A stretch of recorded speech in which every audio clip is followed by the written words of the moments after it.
Господи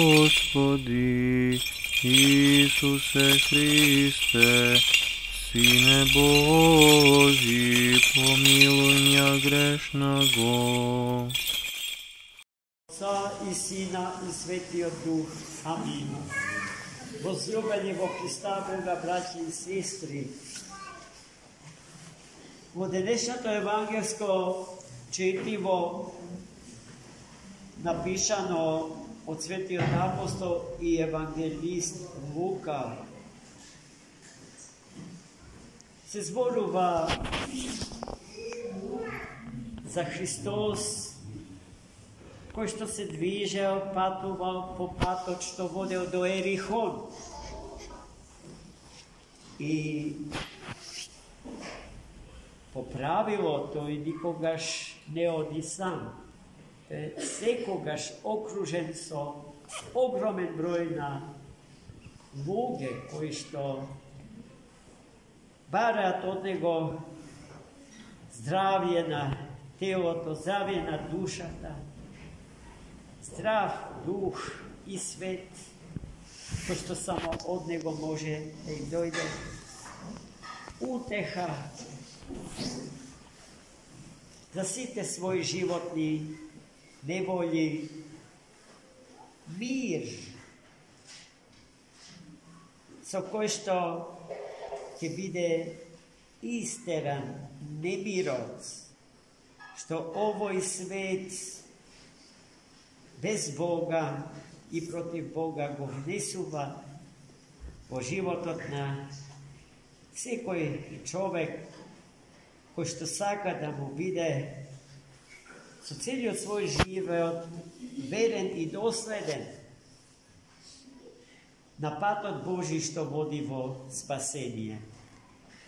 И поради тоа луѓето што го окружуваат Христос, парајќи го секој своето, создавале врева.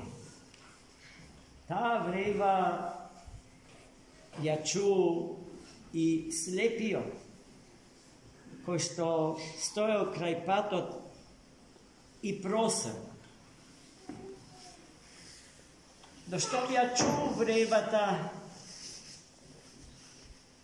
предизвикана од мноштвото народ, прашал што се случува, зошто толкава врева. И му кажале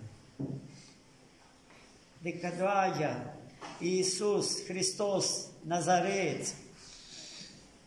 И тогаш тој со својот мокен, силен глас ја надвикал вревата, упатувајќи му ги на Христа Господа зборовите: Иисусе Христе, Сине Давидов, помилуј, спаси. Тој бил толку гласен што луѓето околу го прекориле и го замолиле да не вика толку многу.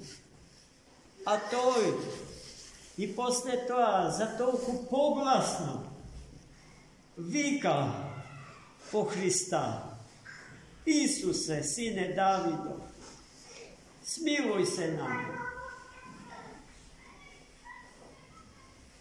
Христос го чул неговиот глас и како и секогаш не го оставил без подадена рака, туку заповедал да му го донесат во негова близина. И така би луѓето силни, крепки, го зеле и му го принеле слепиот на Христа Господа. А Христос го прашал: а зошто, што сакаш ти, човеку, да ти направи? А овој веднаш, без двоумење, му кажал: Господе, сакам да прогледам. Христос ги употребил познатите зборови што им ги упатува на луѓето со безсомнежна вера. Прогледај, му рече, и нека ти биде по твојата вера. И човекот веднаш прогледал во истиот тој час и тргнал по Христа, решен никогаш повеќе да не се оддели и да не се оддалечи од Него. А така што го славел Бога со целото свое битие. Истото тоа се случило и со сите сведоци на тоа чудесно исцеление. Па славата упатена кон Бога Вишниот и Троичниот.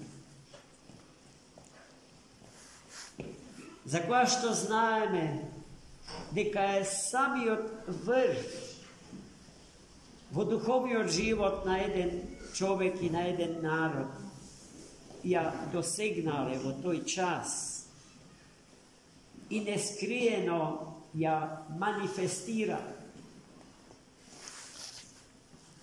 Браќа и сестри, овој човек немал очи телесни, не можел да види кој проаѓа крај него.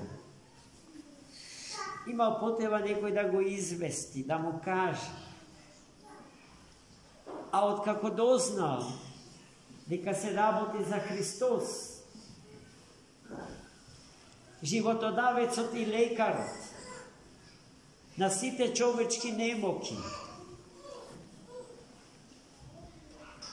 со окото на верата, а окото на верата е окото на Духот Свет во човекот, му се обратил на Христа како на некој од кој што единствено може да побара лек за својата немоќ, за своето слепило. Гласот на совеста, за кој што повторно зборуваме дека е глас на Бога во човекот, непогрешливо го информирал во точноста на неговото препознавање на лекарот на сите лекари.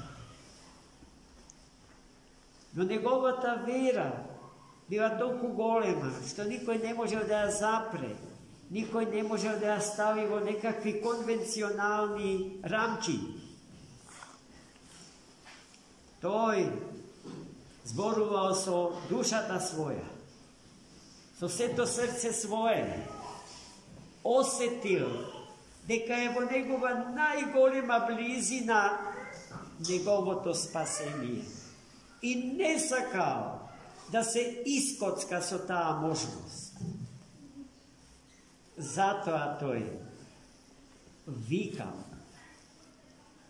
затоа тој му давал до знаење на Христос дека портите на неговото срце се отворени само за него и само за него. Христос, знаејќи го тоа, го извика на показ од сите, да им покаже пример, што треба сите да го следат. Да не се работи за обично користољубие и себичност. Сетете се на 9 лепрозни, 10 лепрозни. Сите најдоа исцелени, ама само еден од 10 дојде, се врати назад за да му заблагодари на Христос. Овој слепец од денешното евангелско четиво е еден таков човек, искрен и благодарен, Богу во се покорен, и неговата покорност е израз на неговата послушност а неговата послушност е израз на неговата љубов кон Бога. Затоа таа е доброволна послушност. Онаква каква што Христос бара од сите нас. Не послушност од страх, туку послушност од љубов. Не затоа што морам, туку затоа што сакам. Амин.